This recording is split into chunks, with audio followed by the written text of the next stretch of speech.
Tonight we are blessed to have someone who is going to take us into the ins and outs, the highs and lows, the juxums and the fluxums of what it means to simply be Miss Diddy. Welcome to the program. Thank you for coming. It's good to be here. How you doing? Miss Diddy. I thought the whole Holy Ghost before I came up here. You was giving a word. A couple of them. I hope y'all caught them. Those are real words. I appreciate that. Those are life words, though. You know, like you have to really be in a place to really accept that. I hope like people really internalize that. No, I appreciate that. I appreciate that. So listen, you did an interview with Forbes magazine. Yeah. And you had a good word yourself. I had a good word. Because it takes one to know one. Well, come on now. you said something in Forbes magazine that intrigued me. I read it this morning, and I said, I gotta ask her about this. No, you said, this is what you said. You said that you curate yourself, and that you decide. Yeah. That you decide what's fly and what's dope. Yeah. And that term curate caught my attention. Can you say what you mean about? Can you move your hair over because it's on the mic? No, come on now, get off that mic, Tim. Put the little fish tail out there. You know what? I'm clear in my messaging about my life and my career, right? Because for me, I follow God's dream. I was called to do what I do, and it just happened to live in an entertainment space. So I could have ended up being a janitor. It's just about what hearts of kings is God supposed to have me touch, and it happens to be in this space. So there's a lot of people that work in this business that try to make things look a certain way because it's, you know, it's what they think people want to see. I don't care about none of that.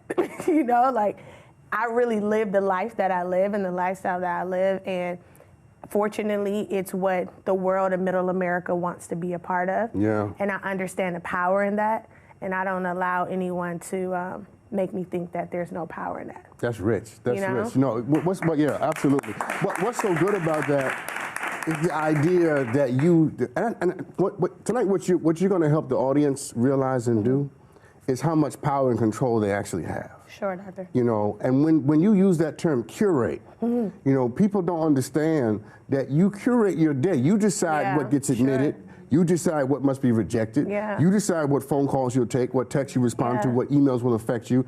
If you get an email at 9 o'clock and it still has you messed up by 1, there's nothing wrong with the email. Something wrong with you. Yeah. And it doesn't even. It's hard because the concept of you thinking that you have that much control, you almost feel guilty. Yeah. People feel guilty about it. You know, like if I don't answer someone's email, but I answered your email, it doesn't make me a bad person. It just means that is what I felt was right for my life. Yeah, you're curating. Yeah. You said something else that I really loved. You said, and I love this. Now I'm telling you right now, I'm stealing this. Okay, go on, take it. You said well, you said it live, so you know. You said, you talk about how we shouldn't just be in business, we should be in purpose. Yeah, sure. Yeah, say more about that. But again, it's a God thing. It's not, you know, people ask me these questions like, oh, what is it about? How did you? It's like, no, it's God. You know, I was called and I asked him for it. You know, and there's a lot that comes with it. It's not easy. It's not. You know, there's pain, there's hurtful moments, there's heartbreaking moments, there's happy moments. But I know all in all is I'm doing what God asked me to do. So you seem to have a very strong spiritual life. I do. Yeah. I do. And that's what I'm most proud of. Say more about that. I'm just most proud of that. You know, like these things will come and go. You know, they'll pass. I've seen the intern become the president and the president no longer have a job, you know, so those things don't matter to me, you know. What I know is that if I follow God and I follow what he's having me to do, then I'll be in season with what I'm supposed to do. So that's where the success continues. Like, not because I was the smartest, I was the prettiest, I was the most determined. I'm sure there's somebody else more determined than I am. It's solely because God. I follow that. And what makes that saying that you have, don't just be in business, be in purpose so powerful is because there are people right now watching this show, and they're dying to be in business. Yeah. They're willing to sell their souls to be in business. They're willing to do anything to be in business. Yeah. But what you're inviting them to understand is, put the business aside. That comes. And be in what? And be in purpose. And be in purpose. Because that comes. That comes. I've been very fortunate. I don't have to like look for anything, any business in particular. Like that part will come. If you work hard, it will come. Period. You know, but you have to be about something. People want the real and the honesty now. Their soul needs it. They may think that they want something else, but their soul wants what's true and what's honest. You know, that's what their soul. People's soul type. That's rich. Diddy? So you started as one of the first female promoters in Los Angeles. Yeah. Now I live a very boring life. To the viewers, it's a good thing. I live a very boring life. I don't do anything. So I don't go to clubs. Yeah. I told the Live Nation people, I only been to one concert my whole life. You better take them up on it. So I don't know what a promoter does. Okay, so I'll break that down to you. So for me, right? So I'm a young black girl. I'm from Compton, California. Born Shout and out to raised, Compton. Shout out to Compton, absolutely. Born and raised in LA, and so I started with some really incredible guys that were already doing well. I started really getting into it with some really great guys that were already promoting, called the Supreme Team and Jimmy McGetty, which is incredible. Don't mention his name. I'm gonna ask you about him later. I have to mention Jimmy. You know, and some got LA's Finest, and Sincere's a ton of guys that were starting out doing it. And when I came in, there was this like gracefulness kind of missing, and I think I helped the guys kind of like even that part out of things. Stop for a second, because you said something that's valuable. Because a lot of people think when they get on a team or have an opportunity that they need to match what's going on. But what you're great at. But what you look for was what they were missing. Yes. Yeah. That's rich. Because I can be what a man is to be in the club. Like, I'm not there also to like be with girls and stuff like that. Like, I saw an opportunity to understand marketing in a greater concept and to be able to have a platform for ultimately my LA artists to come be in a space where it's an open format and you have your biggest producers there, your biggest A&Rs there, your executives there, your DJs there, and it's this room that we created that was so royal, it's royalty, that this space would ultimately catapult everyone else's careers in there. So whether you have an OT Genesis that'd come and, before all of his bigger records that everyone, knew, like Cut It and Getting to the Money that Beyonce does now. You need to cut it. Oh, you know! OT knows. So, he would come and rap and we would let them perform and everybody would perform, and then it's this room that ultimately a lot of people made a lot of money off of. People got deals, people got jobs. We created wealth and reputation and resumes for people.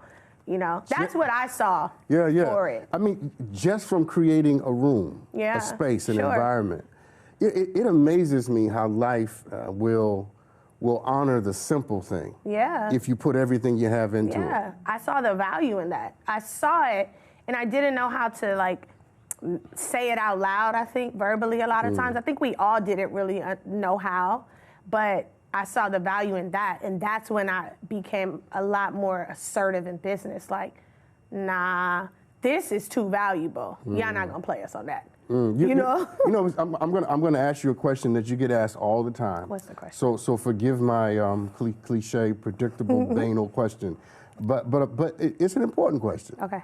And that being, as a woman, right? You already know where I'm going, right? Go. You don't know where I'm going? No. You've been asked this before. I read it in articles. As a woman, what was it like to be a part of the promotion scene and the music scene that was heavily dominated by men, and you were one of the very few women to be a part of that? How were you treated? What was the rapport? You know what's funny? It's funny when I get asked that question because I didn't get treated like bad or disrespected or poorly, because I don't think that I have a personality that when I walk in, you're confused about how to handle me. I think you're clear. As soon as I walk in, the energy is like apparent. It's you know, it precedes me, and so I didn't have those issues. What I think I saw is sometimes underline, like, because they could never say like, "Ah, she's a girl," because I worked too. I was executing too strong. How can you? That has nothing to do with this work that y'all need. Right. You know. Right. And so I don't know. I didn't go through things that women like. Really? I didn't. I have to say that I worked with great men in my whole career. I went through things for sure, but a lot of men respect me, and I demand that, and I'm not gonna play about that with nobody. So I play about that. No, I appreciate that, and I'm hoping. You know what? Let me add please. this though. I think that women with and this is not a thing on women, just in general. You have to be okay with see, because I'm in purpose with God. When I walk in, that's what I know. I'm not worried about trying to, can I? No, this is what we're doing. This is what I'm going to do.